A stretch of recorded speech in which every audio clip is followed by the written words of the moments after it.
ఈరోజు దేవుని వాక్యము మత్తయి సువార్త 20వ అధ్యాయము 17వ వచనం నుండి 28వ వచనం వరకు. యేసు యెరూషలేమునకు పోవుచు మార్గమధ్యమున 12 శిష్యులతో ఇట్లనెను, ఇదిగో మనము ఇప్పుడు యెరూషలేమునకు పోవుచున్నాము. అచ్చట మనుష్య కుమారుడు ప్రధానార్చకులకు ధర్మశాస్త్ర బోధకులకు అప్పగింపబడును. వారు ఆయనకు మరణదండన విధించి జనులకు అప్పగింతురు. వారు ఆయనను అవహేళనలు మొనర్చి కొరడాలతో కొట్టి సిలువ వేయుదురు. కానీ ఆయన 3వ దినమున లేపబడును.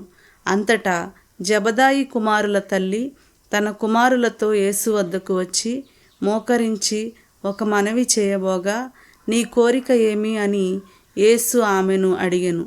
అందుకు ఆమె, నీ రాజ్యములో నా 2 కుమారులలో ఒకడు నీ కుడివైపునను ఒకడు నీ ఎడమ వైపునను కూర్చుండ సెలవిమ్ము అని మనవి చేసెను. అందులకు యేసు, మీరు కోరినదేమియో మీరెరుగరు.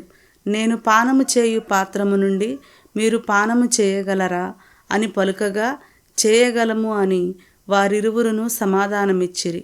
అందుకు యేసు, మీరు నా పాత్రము నుండి పానము చేసెదరు, కానీ నా కుడి ఎడమల కూర్చుండ చేయనది నేను కాదు, నా తండ్రి ఏర్పరిచిన వారికే అది లభించును అనెను.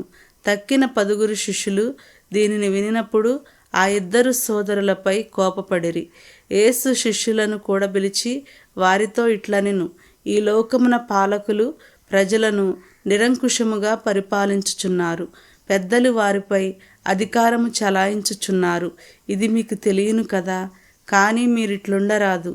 మీలో ఎవడైనను గొప్పవాడు కాదలిచిన అతడు మీకు సేవకుడుగా ఉండవలేను.